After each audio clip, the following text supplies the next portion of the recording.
Zeeshan Hamid to the 905 podcast. Thanks for joining us today. Oh, thank you for having me. And now you prefer to be called, people tend to call you Z, is that right? I go by both names really, but Z's just fine. Okay. And obviously you announced a couple of month or so ago, a month and a half ago, that you were going to take on Canada's longest serving mayor in Krantz and suggest that maybe Milton it's time for a change after a period of time longer than my lifetime. I was just looking at your website this morning, but let's start off with just why you wanted to run and actually what's your vision for Milton? Yeah, Milton's in a unique position where I don't consider myself running against someone. In fact, I have great deal of respect for our mayor. I think he's done a great job. He has an amazing legacy, and he's brought Milton this far. But the real question is, who's the right person to lead Milton forward? So it's not against anyone. It's really to say, hey, it's 2022. Milton's one of the youngest communities in Canada. Median age in Milton is only 34, by the way.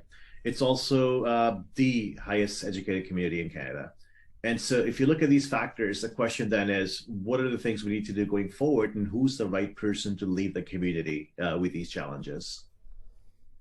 As far as platform is concerned, it's really pretty simple, honestly. Milton is growing like most places in GTAH, and we really do need to take a handle on our growth. We need to figure out how to grow and grow on our terms in a way that benefits the community and not in a way that hurts the community.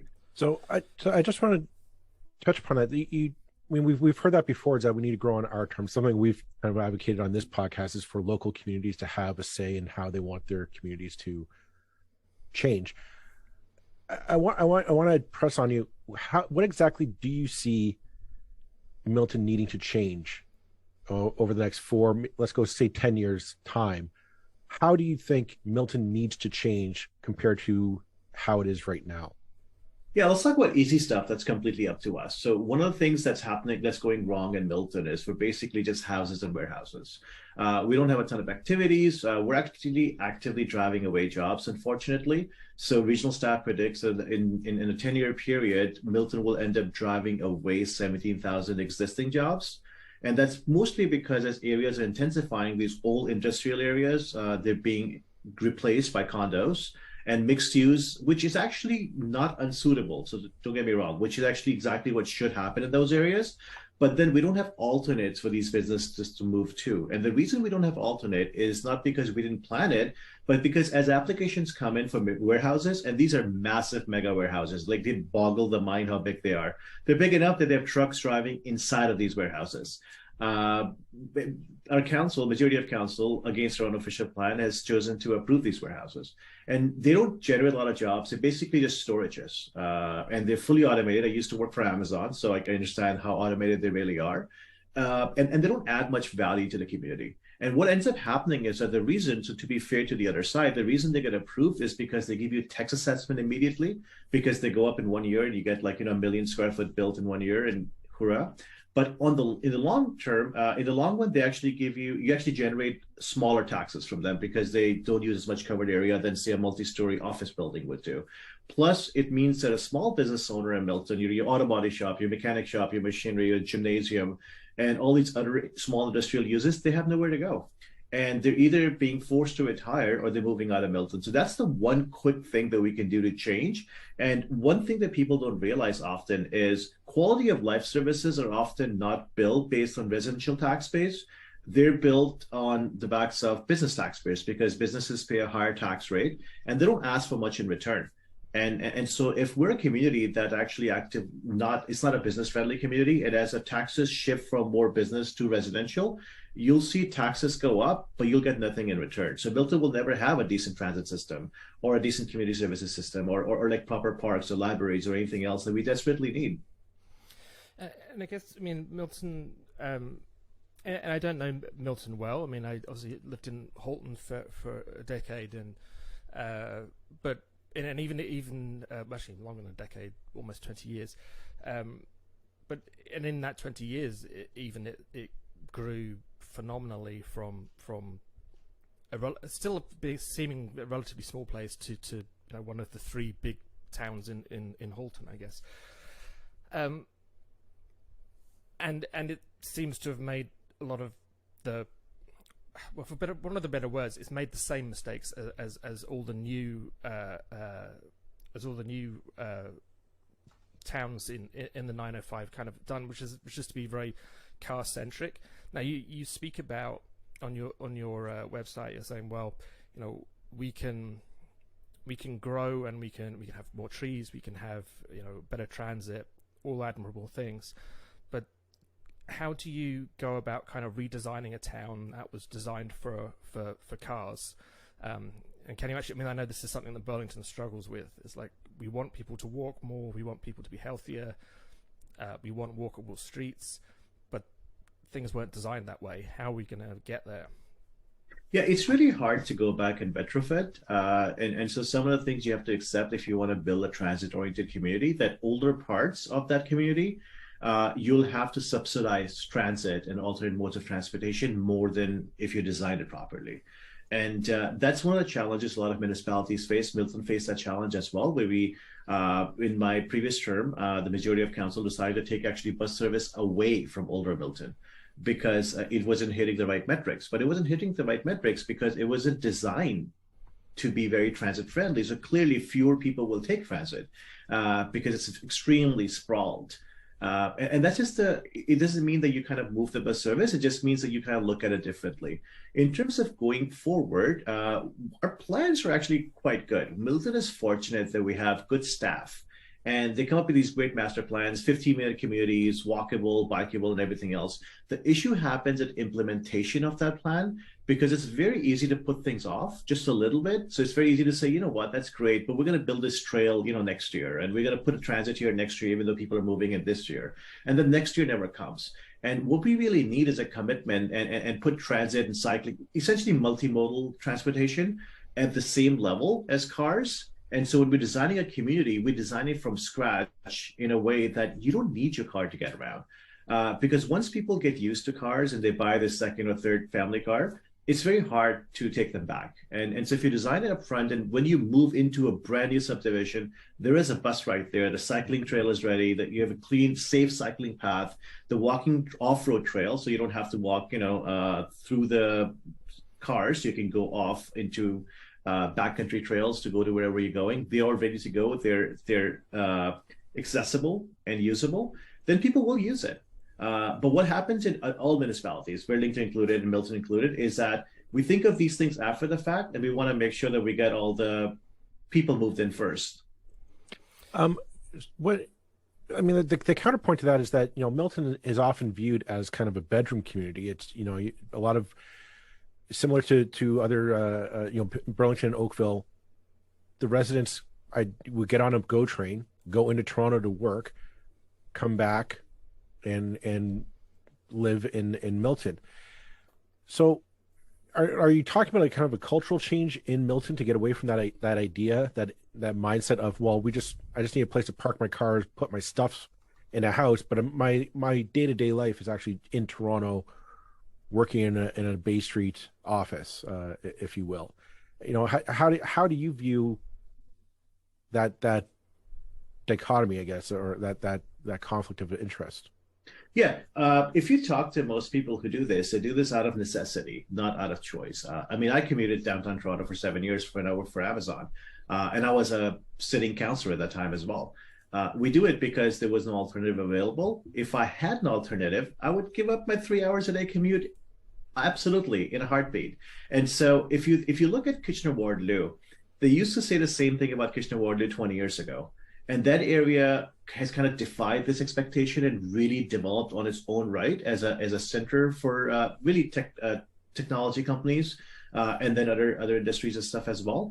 Milton's in a very unique place because we're right next to Mississauga, and Mississauga is pretty packed up. And their companies are now had presence in Mississauga. They're moving out, and they're bypassing Halton altogether, and then they're moving to KW and Guelph because Halton isn't as business friendly. And what we really need to do is rethink how we build communities. This old 1980s model of building, homes over here and then commuting everyone out to work somewhere else and commuting back to home. That doesn't work anymore. And that's not how people want to live, honestly. That's a really interesting point you just made, because I've not heard anybody say that before, and I've certainly not heard an elected official say it before, that Halton is not business friendly. Traditionally, I'm going to guess Gary Carr might have something to say about that, but it's true. I mean, you're making a point that certainly immediately resonates with me, even though I haven't really thought about it before. It's like, yeah, why are they going to Waterloo and Kitchener and not coming to Halton? And in terms of the kind of major companies finding somewhere to locate, is that a matter of sort of space, that Halton's out of, we don't have much green space. Milton's one of the few areas that does still have green space, and that's causing its own problems and debates at the moment. You were very complimentary about Gord Krantz at the start, but I mean, have there been mistakes made by our leadership in the various towns and cities over the last 20, 30 years that you think now need to be changed? Yeah, so there are two questions there. Let's talk about business friendliness. Most communities are very business friendly when it comes to large corporations. So if Amazon wanted to build a warehouse in any community, they would go as quickly as they humanly could to approve that.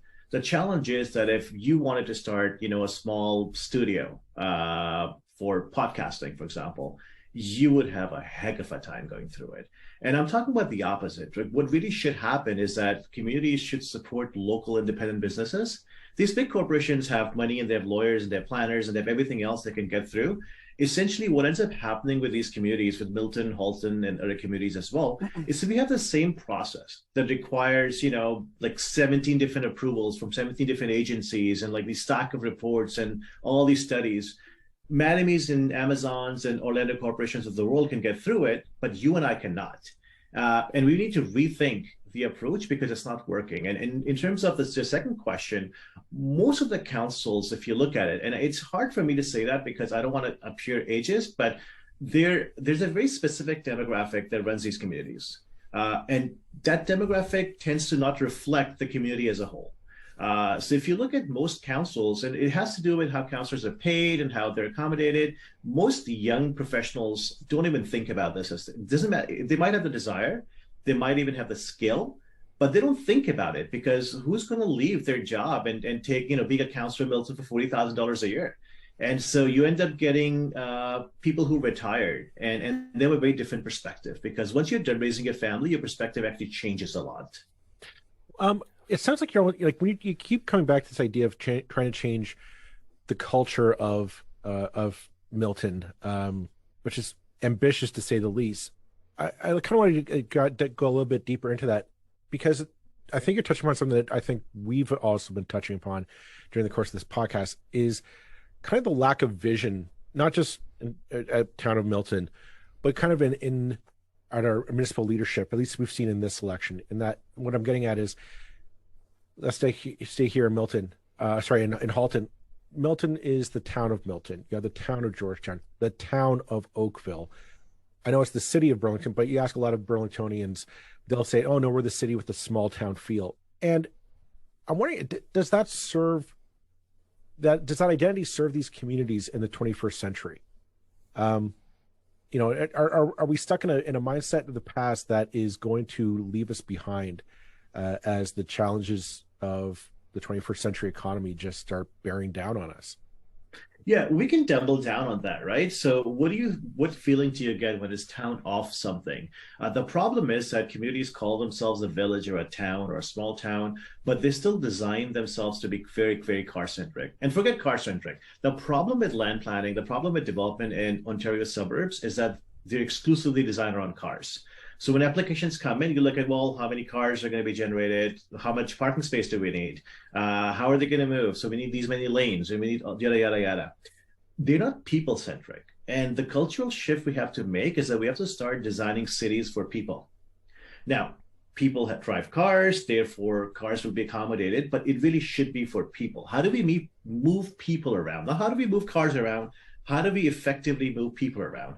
So certain percentage of them will use cars, but you know what? Certain percentage of them are willing to not use cars anymore, but they really have no choice. So to give you an example, if I wanted to come meet you, you're in Hamilton using transit, I have no way of getting there. Doesn't matter how much time I was willing to spend. I cannot get to you with transit without driving to a transit station.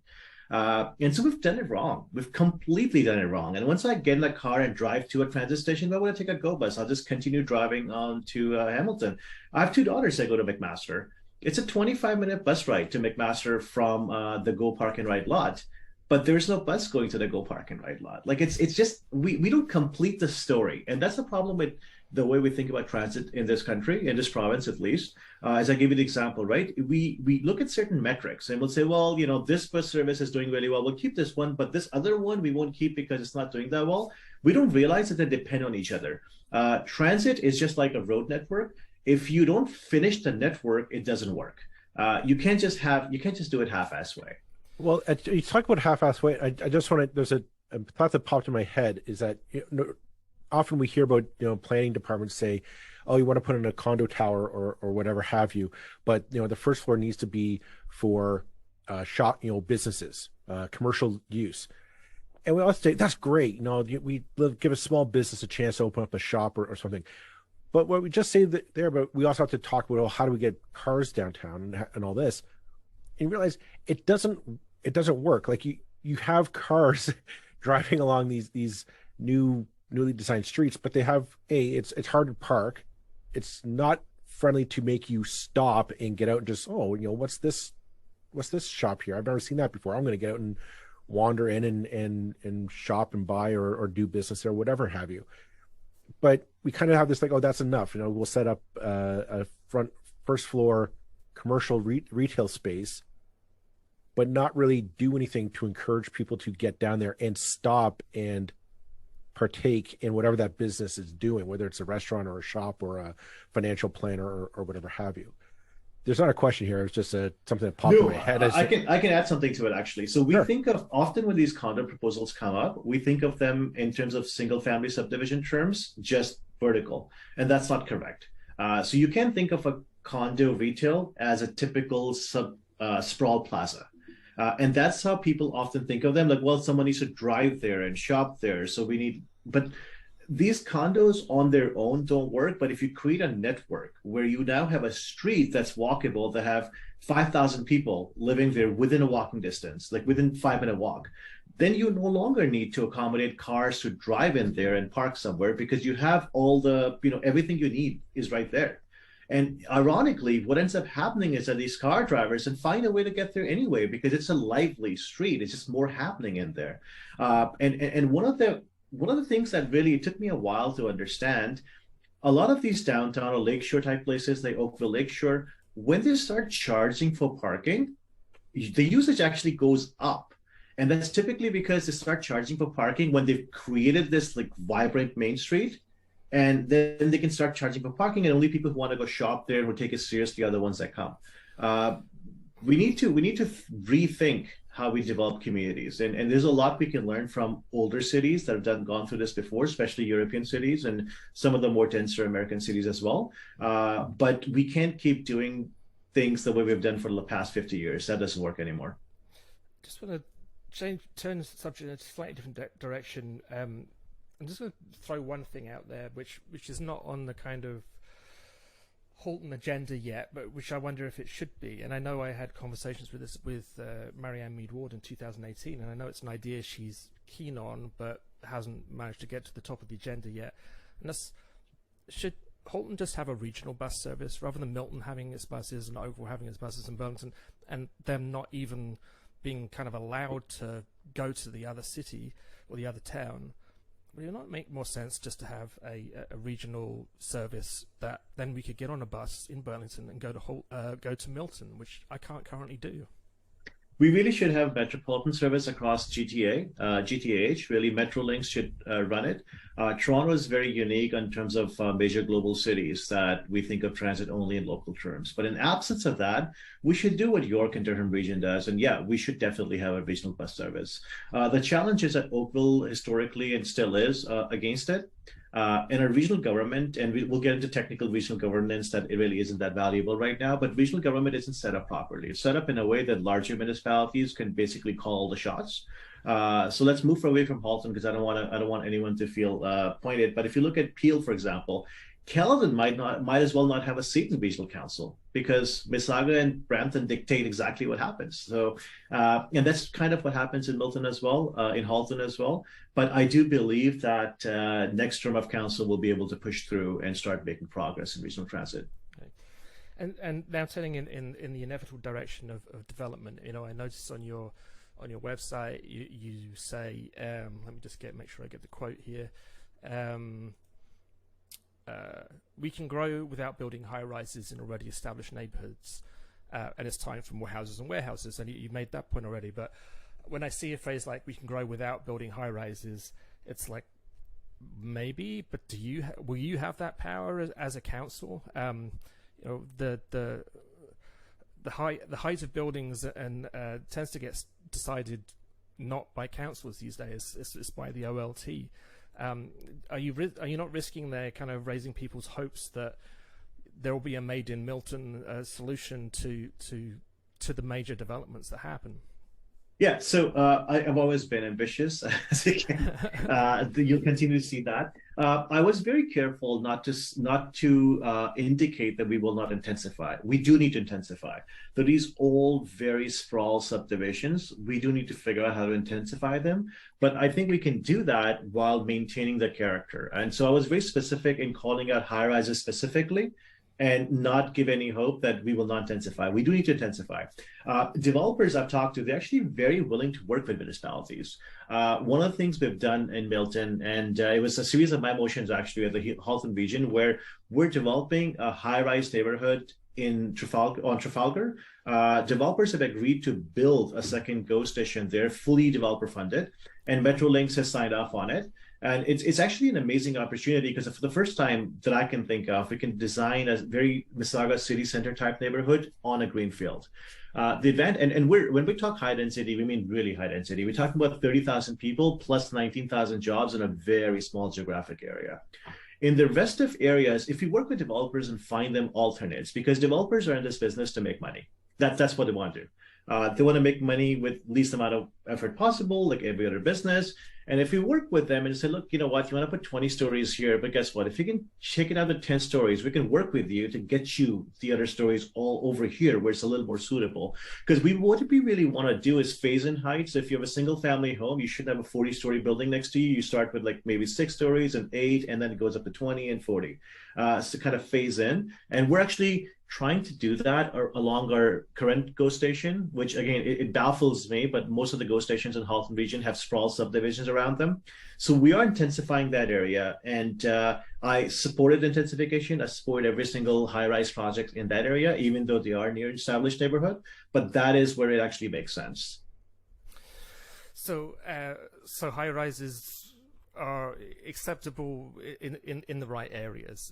But I mean, do you think, I don't know what Milton's experience is with the OLT in recent years. I can only speak to, well, I have most familiarity with Burlington, where it's been, everything is extremely adversarial, it certainly seems in the last 4 years like the city's role in development has effectively been entirely sidestepped by the OLT, by developers going to the OLT. And that's now kind of the default situation because the timelines are so short. Because why wouldn't they? The councils are under different pressures to a tribunal that is completely kind of faceless and unanswerable to anybody. So are you not just inevitably going to face the same problems where you can plan what you like, but it's going to be decided somewhere else? Yeah, OLT shouldn't exist. But that said, and I'm not saying Burlington does that, but what a lot of councils do with OLT is that they also use OLT as a scapegoat. So rather than taking the leadership and saying, look, we do need this project in this area. This is downtown. We do need people living here. They kind of take the easy way out and they say, well, let's make it somebody else's problem. And they then fight developers even for development that actually is good. So I'll give you an example. There's an entire area in Milton, well, two examples, and both exactly identical. The two places in Milton where I can't campaign because I voted and I approved these high density high rises because they made sense in those areas. One is at a major intersection that's in a major transit node, and we need more people living there. The other one is walking distance from downtown Milton. Not in any established neighborhood. It's right next to a train track. But often what ends up happening is that people don't want to see a building because they've never seen one. And the fact that they can see it is interpreted as you're destroying my views.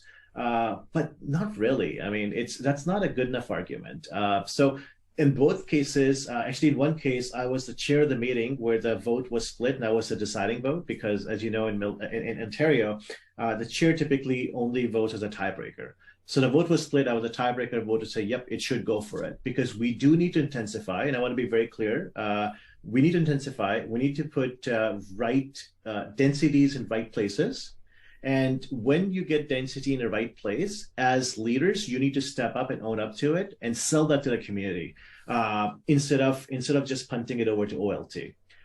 That said, though, you're right about all the criticism of OLT, and I really do think it shouldn't exist. It's a very Ontario thing.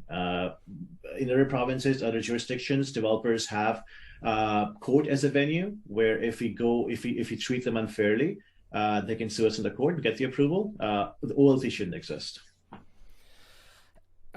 Yes. Well, I'm going to be completely biased there and say, yeah, you're right, and I agree with you there. But and I just want to point out, I really appreciate your frankness there. That it's like, yeah, I've done these things and they were unpopular in this part of town because people who live there. I mean, there's a constant challenge with politics, basically, because you're basically, it's a popularity contest at the end of the day.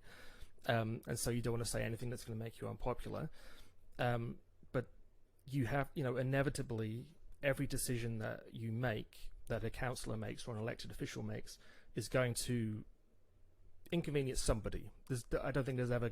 I remember when Joe Brandt Hospital was expanding. It's like, well, there's a universally good thing. Who's going to oppose that? Well, again, it spoiled somebody's views, so there were complaints. It's like, well, what else? I mean, this is a really difficult one for you to answer, I guess.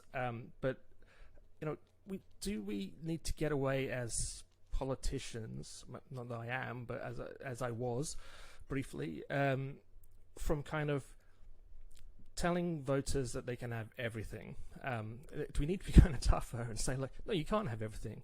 There's going to be development. There's going to be intensification. You're just going to have to deal with it. And the question is not. The question we should be asking is, what's the best? What kind of development do you want? Not do we have it or not? Yeah, you can have things you want. It's just that what we don't do is politicians tend to lie to people and tell them they can have things for free. You can't have them for free. So if you want services that a lot of residents want that are dictated by density, then you have to accept density. If you want to live in old sprawl style subdivisions, then you're going to have traffic and you're going to have high taxes. There's absolutely no way to mince words. There's no way around it. And that's the irony, right? If you intensify smartly, as densities go up intelligently, your traffic actually goes down because more and more people take transit, they bike, they walk. A lot of traffic problems we see is a result of sprawlness, not a result of density. But people mistake that. And often, and this happens time and time, Milton again, people think of a condo proposal as single family homes stacked on top of each other. And they come out and say, well, you're building 400 units there, and there are 800 cars, and they all go out at 9 in the morning. And I've been a councillor for 12 years, and in past 12 years, I've had exactly zero traffic issues because of condos. 100% of them happen because of single-family homes that have 3 cars and wide streets, and everyone drives, and they all go out and hit the same intersection at the same time. Condos don't cause those issues as long as they're placed in the right places. So I think we just need to be honest with people and help them think long term. I think most voters are smart. I say most, not all, but I think most voters are smart. And I do believe that they can understand the long-term vision if you just have the courage to sell it to them. I want to change gears a little bit. I wanted to ask you if you were to be elected mayor of Milton, how would you view your relationship with the province? And I'm asking this because since the last provincial election, and definitely leading up to that one, we got the sense that this government was looking to consolidate more power at the provincial level, more of the decisions that probably should have been made at a local level. They're saying, we're just going to make it for you. Things like the ministerial zoning orders, excuse me, the fact that they're giving a lot more power to the OLT, as we touched upon in these developments. As mayor, like how would you approach that relationship with the province? It's a really tricky position because in Ontario, municipalities are a creation of the province. Like, we don't really have any inherent political power in the Constitution. It's whatever province decides to give us. So they do have the power to do just about anything they want. And but municipalities do have multiple venues. Mayors have a lot of lobbying power. So for better or worse, if you look at Oakville and what they were able to do with their gas station during McGuinty government, they didn't want it. Again, I don't think it was the right decision, but hey, it was their decision, and they stopped it. And more recently, Glen Abbey proposal. Again, it was a conservative government, and they got the government to step in and stop it. Mayors often underestimate that they have the biggest megaphone in the community, more than the MPP, more than the MP. And the mayors that are willing to use that megaphone can actually influence policy. And we do need to unite. And OLT, unfortunately, gets very technical. And one of the things province has done, both governments, Liberals and Conservatives, they keep changing the name of the tribunal. So it makes it very difficult to kind of raise awareness, because it goes from OMB to LPAT to OLT. It's the exact same thing. Just the names keep changing. But we need to figure out how the mayors get together and really raise awareness and make it into an election issue, because we do have the power to do that. Well, I like what you just said there, that the mayors need to get together. And it seems, Rob Burton during his career as mayor, has been one of the mayors more willing to be outspoken about the province, and I remember him being extremely outspoken about the Liberal government, even though he's generally seen as a kind of liberal-leaning mayor. And I interviewed him, and he was extremely outspoken about the provincial government too. And what I've seen, certainly in Burlington's history, and I see it in Hamilton too, is that everybody tries to be the province's best friend, because it's like, well, if we're not, we're going to get screwed, for want of a better word.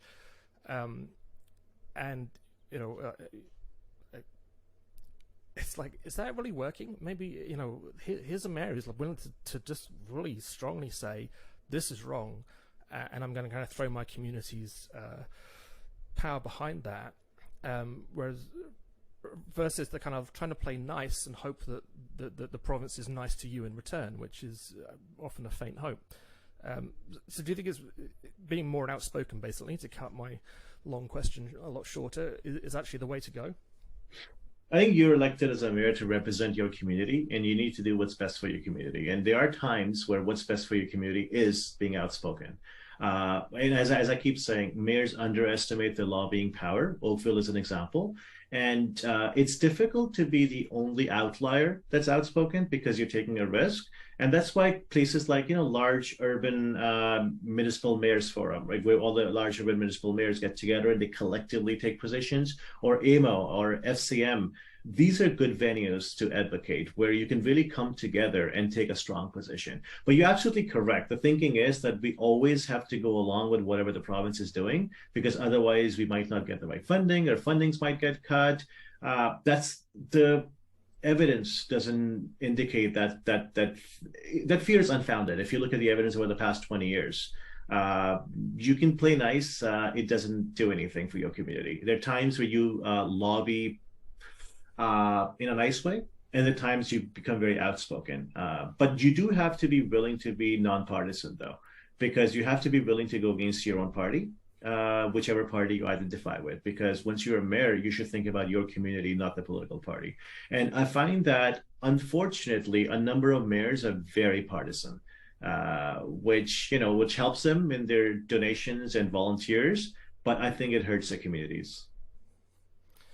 We're coming up on our time. I know just how busy you must be at the moment running a full campaign. I'm going to end it with a final kind of slightly cheeky question, I guess, and can you win? Gord Krantz just has, it's the Hazel McCallion kind of syndrome or phenomenon. Let's say phenomenon, not syndrome. It's an uphill battle for anybody, however qualified you might be, to take on someone with that kind of track record. How are you? Do you feel like you're an underdog, or do you feel like you're really got an excellent chance here? No, I'm certainly an underdog, and it is a mountain to climb, but it's doable. And what we really do need, and I tend to have hopeless optimism sometimes, and I back it up with hard work and good planning. And Milton desperately needs a mayor that has that optimism backed by hard work and good planning. Because if we don't change anything, then nothing will change, and we'll continue to be a community of houses and warehouses. If you think about it, Milton is in this enviable position where, for better or worse, right, we are really developing greenfield, meaning you can completely design from scratch the way you want it to be, and it will look exactly like that. It's very difficult to retrofit anything. And I'll give you an example. Simply getting Milton to adopt LED lights took 4 years. It took me 4 years of convincing, 2 terms of council. I started in the previous term and all the way to the next term. It shouldn't have taken 4 years, because guess what? The payback period was 3.5 years. Meaning if we invest $1 million converting existing lights to LED, in 3.5 years, we'll get the entire $1 million back because of electricity saving, and then it's just gravy. Even something as simple takes forever. And that's mostly because politicians are adverse to change. They like to keep things the way they are because they're very risk averse. You really need a politician that's actually not risk averse, that will make a plan, that will tell you things that are hard to do, and just go after them. So I think it's time. I really do think it's time. What I'm hearing from the community, that it's time. And the comparison with Hazel McCallion gets made mostly because of age. But to be fair to Mayor McCallion, I mean, she's famously known for clicking away in her BlackBerry, and she still is extremely outspoken about things that matter to her, and about issues which she thinks they should be a certain way. To be fair to our mayor is not. Right? He's not outspoken at all on anything, and that hurts Milton. I think that's as good a point as to end it on as anyway. Zeeshan Hamid, thank you so much for joining us today. We appreciate it. As we would say to everybody running at whatever level in the elections this year, we wish you all the best with your campaign. And whatever the outcome is, we hope to speak to you again before too long. It's certainly been a great conversation today. I appreciate it. Thanks for the opportunity.